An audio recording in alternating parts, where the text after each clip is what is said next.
Well, you can just have them back. I've only cheated once in my life, and I vowed I'd never do it again. Couldn't handle the guilt, huh? No, I got caught. Oh, it was the worst experience of my whole life. St. Olaf was rocked by the scandal. What'd you do, shortchange somebody down at the feed store?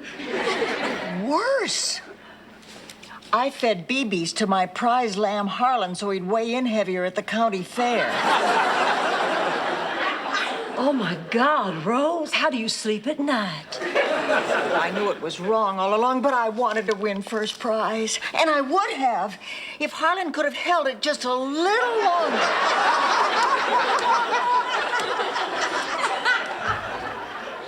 Well, then maybe it's time that you went out and tried to make new friends. It's not that easy to make new friends. It sure wasn't for the first Eskimo family that moved to St. Olaf.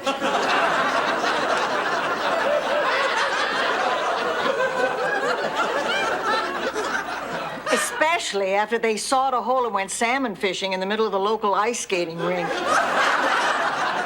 And then there was the Halloween they gave all the kids whale blubber. And then there was the time they borrowed every ice tray in town to build an addition over their garage.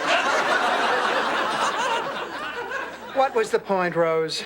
I guess after the baby came, they needed more room. The point of the story, well, gradually they were able to make friends, and they ended up the most popular family in town. But only because they went out and met people. Isn't that right, Rose? No, it was because in the drought of '49, their house melted and kept the town from dehydrating.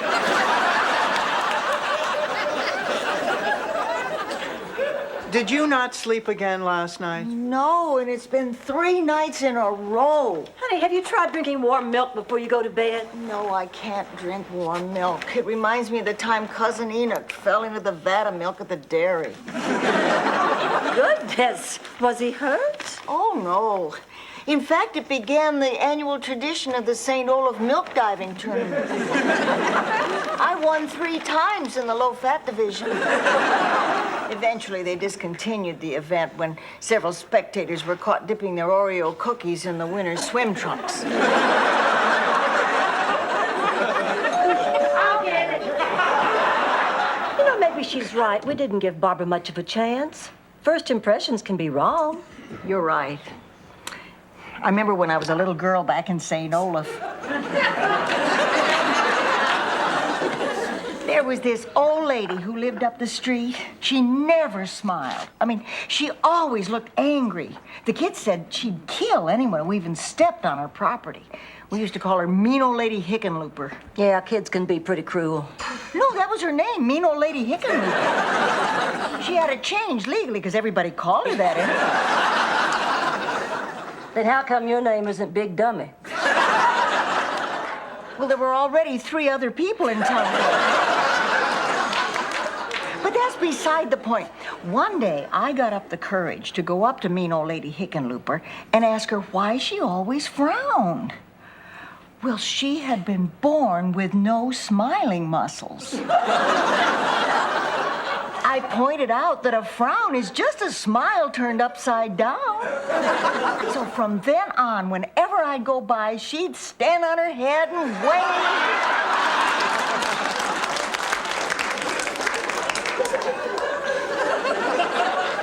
I don't get it. They don't seem to have anything in common. I guess it's just like that old saying, you know, opposites attract. Oh, that's very true. Back in St. Olaf, Ollie Knudensprinkle and his wife Bridget were opposites in every way. I mean, he was fat, she was thin. He was neat, she was sloppy. He was tall, she was short. He was cheap, she was extravagant. He was... Opposites, we get the picture. Well, anyway, I'll never forget the time they sang at our annual talent show, right after the herring juggling act. You mean to tell me that somebody actually juggled herring? No, it was the herring who did the juggling. Tiny little Ginsu knives. Really very dangerous. I mean, one false move, they could have filleted themselves. I hate you. I don't know what to say. I can't believe this story you're telling me. But you can believe the story about Henrik Felderstuhl, St. Olaf's half man, half grasshopper? Dorothy, I'm telling you, when he rubbed his legs together, you'd swear you were on a camping trip. I haven't been this scared since 1952, when St. Olaf's most active volcano threatened to erupt. Well, luckily, there were some Druid priests who were in town for the opening of Stonehenge land. And they said they could stop it if they could sacrifice the town's dumbest virgin. I don't know why I raised my hand. It must have just been the excitement of the moment. But they said the only way to prevent the eruption was for me to crawl through their legs up the volcano while they gave me my birthday wax. Well, and you're not going to believe this. It turns out they weren't Druid priests at all. Just a bunch of Shriners looking for a good time. Sophia, I can't believe you're doing this. You know, this reminds me of the story of Gunilla Ulfsdotter, St. Olaf's very own angel of death. Tell it, Rose, tell it. Really, all the way through? All the way through, but please try to make the end come as close to the beginning as possible. Well, Gunilla Ulfsdotter was a nurse at Cedars of St. Olaf Hospital. One night she was taking care of Sven Bjornsson. And he asked her if she would get him some more mouth moisteners and then kill him. Gunilla brought the mouth moisteners right away, but the killing thing, it seemed to go against everything she'd been taught. You're doing beautifully, Rose. Well, he begged, and by her coffee break, she couldn't stand it anymore. So she pulled the plug, and he died. Well, she was racked with guilt that night. Not only had she parked her car in a doctor's spot, but she was never sure whether Sven's pleading was the pain talking or the medication talking or the guy in the next bed talking.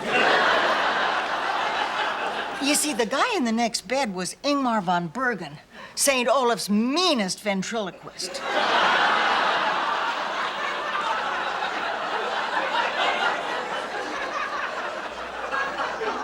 Rose, we are going somewhere with this, aren't we? I mean, if not, I'm going to cut out your tongue. Yes, Sven came back to haunt Gunilla. Since then, every Tuesday night at 10, 9 Central. Oh. She hears noises. Some say it's the wind, but some say it's Sven's voice whispering back from the other side, saying, "Turn around quick, his lips are moving."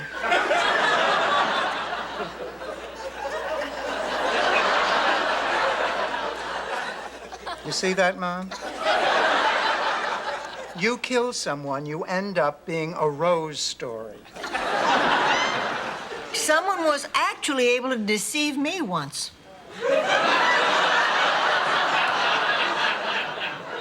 Do tell, Rose. St. Olaf's most famous OBMAG. What's that? Obstetrician magician. The amazing Shapiro. He delivered Bridget. But it was so confusing. It's a girl. Now it's a dove. Now it's a glass of milk. I don't know how he got her in that deck of cards. But there she was, right after the King of Hearts. Is this your baby?